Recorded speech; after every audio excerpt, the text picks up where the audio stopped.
Okay, let me make a quick video for you to just kind of go through real quick about what I do when I do these calls. So I start by sending them a PDF version of the meal plan for whatever workout they're doing, which 9 times out of 10 ends up being the 21-day fix. And I send it to them and tell them that this is what we'll be using to draft their meal plan when we chat, tomorrow night or whenever it would be. So if they could be familiar with it beforehand, that would be helpful. So basically they know they have some homework. And I also send them just a quick picture I got from Pinterest that helps them break down the formula for calculating which bracket they're in. So that way I try to have the bracket already written here. The week that they're going to be working on it, I input the workouts for each day of the week just so there's no confusion. And I put the containers like 6 green, 4 red, 3 purple, blah, blah, blah, blah, blah. And then I start out the call by, saying hi and, especially if it's a cold market person you've never met before, talking about where they're from, their family, that sort of thing, just for a quick minute. And then I start by asking them their why. Like, I think it's important for them to say it out loud. I think it's important for them to share it with me. And I think it's important to have it written down because at the end of this call, I email this to them so that they have it. They can edit it and they can have it. And so it's a good reminder if it's written there. It's a good reminder for them. And so we talk about that and I type it for them. I do all the typing and they're just kind of following along and watching. And I let them know at the beginning that I'll be sending this to them so that they don't have to worry about writing anything down and they can just, focus on having that convo with me. Then I talk to them about how I want them to keep it really, really simple at the beginning because there's going to be a lot of other variables like using the containers is going to be new. The workouts might be new, a new routine if they're trying to get up before work to get their workout done, that's going to be new. Like everything's going to be new.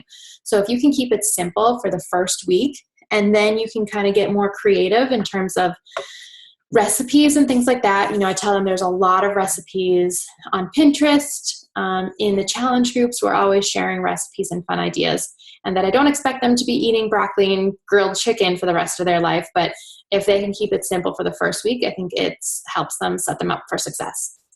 I tell them I like to use this template and they don't have to, use it in the following weeks. But again, I think this makes it really simple.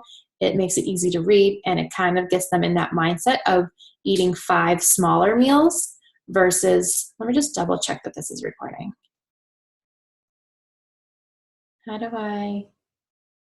Yeah, I think it is. Okay. So, we don't need specific times here per se. If their schedule needs them to have specific times, then you can put those in here, but it just gets them in the mindset of eating every few hours. It keeps their metabolism up, keeps their blood level up, blood sugar level up. And it's just a good habit to get into versus eating 3 bigger meals and like a couple snacks. So these are like mini meals. Then I tell them there's 2 things that they will notice when they read through the PDF. Depending on their goals and how fast they want to reach their goals and what kind of results they're looking for, there's 2 things that Autumn suggests in the book. Number 1 is eating all of your carbs and your fruits, your purples and your yellows by 6 p.m. I personally, and I tell them this, I personally don't do that. I always have a purple after dinner. It's just something I have to have. But if they are looking to get lots of results really fast, then that's something they might consider. The other thing, and if they are interested in having like a dessert, which would be a fruit, they're not having brownies on the fix, I would put another column under here and call it like post dinner or something. And then the other thing they might want to consider is eating from the top of the food lists versus the bottom. Granted, all the foods on the food lists are ideal or are approved, but the top ones are ideal and it gets less ideal the further down you go on that food list. So just 2 things to consider.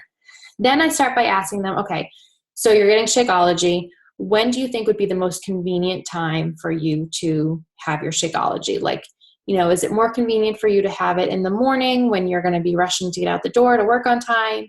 Is it better for you to have it at night when you're going to be busy with bath time and bedtime and that sort of thing? Like what's most convenient for you? And so I start there. And so say they were going to have it for breakfast. I would write like this: Shakeology And then I would talk to them about their flavor, and we'd come up with a recipe. And I'd put one red right here.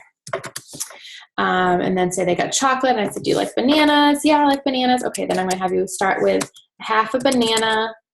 Do you like peanut butter? Yeah, I love peanut butter. Okay, peanut butter. So the banana is 1 purple. The peanut butter is 1 spoon. Perfect. You always want to try to help them with their first recipe for Shakeology. Make sure they know to blend it. Make sure they know that it might take them a couple times to find the most perfect recipe. But again, there's recipes on Pinterest they can try, and in the group, we can help them there too.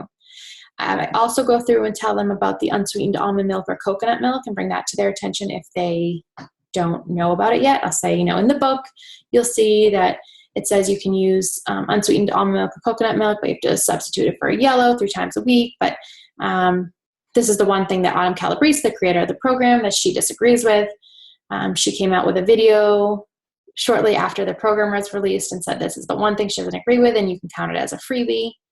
And then she recently came out with a new one that said you should count it as a spoon. But I tell them, I'm honest with them. I said, I've been doing this program for 2 years, and I've always counted it as a freebie, and I'm not changing. I do only do 4 ounces of unsweetened almond milk. It's only like 20 or 30 calories, so I'm not going to worry about it. And then I do 4 ounces of water.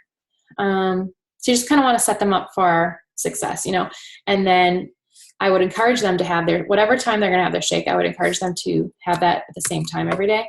And so then I would paste it, every day. And then I tell them, then the next thing I want to do is just map out when they're going to have which containers. Because even if we don't fill in all of their meals, granted, they're probably going to have a lot of the same things, especially if they're trying to keep it simple. But I think the biggest piece for people is like mapping out when they're going to have what. And I tell them it's kind of like having like a puzzle. Like each day is like a puzzle board, and the containers are like puzzle pieces. I definitely tell them to balance their reds and their yellows, because reds and yellows are going to keep them fuller and satiated longer. So say they get 4 reds, I'll say, okay, so do you typically have a red at lunch? And they're like, yeah. So I put like 1 red here. I said, yeah, you're going to have a red at dinner. And then I usually say, when else would you want to run 1 red? I think Plan B gets 4 reds. Like, a morning snack, afternoon snack, for example, do you eat yogurt or cottage cheese? I always have the PDF up myself. And I'm sharing my screen so they can see my planner, and we can they're like, oh, what's red again? I'm like, oh, it's protein. Let's go to red. Like what from here interests you, blah, blah, blah.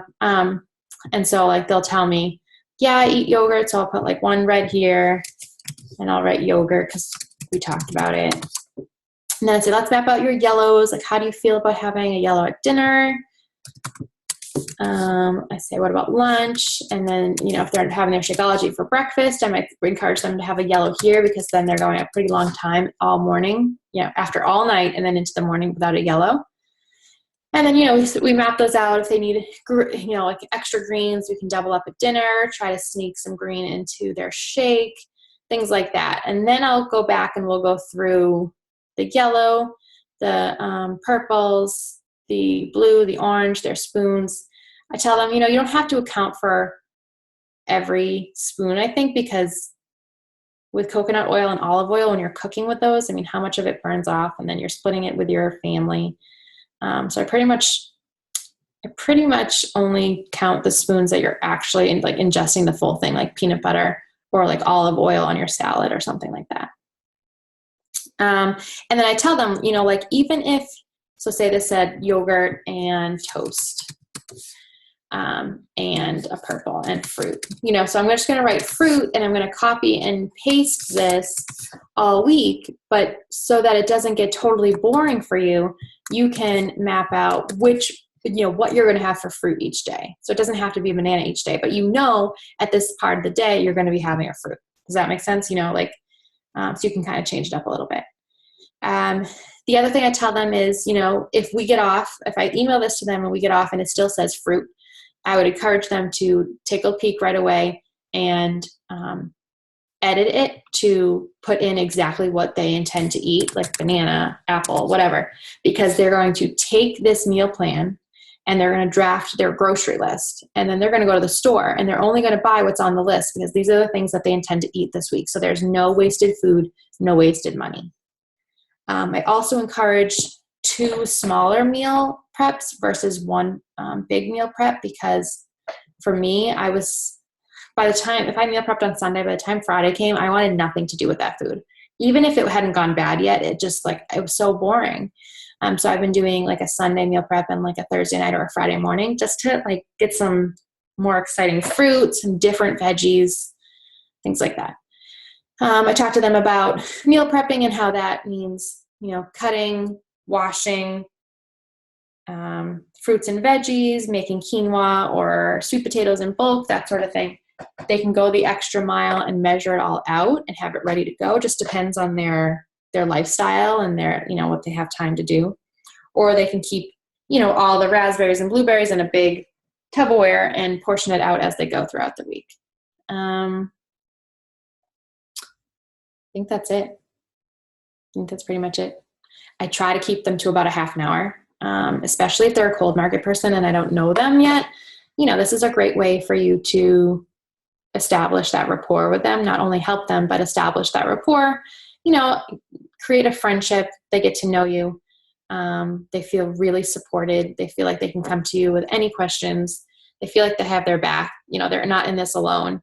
And I really think that sets them up to have the most successful challenge group they can, which leads to more results, which leads to them happier and wanting to pay it forward. So it is a lot of time, especially if you're getting up to like SC10, 12, 14. It takes a lot of time, but I think it's very, very, very valuable. So I think that's it. Let me see if I can stop my share. That's it. Let me know if you have any questions. All right. Bye, guys.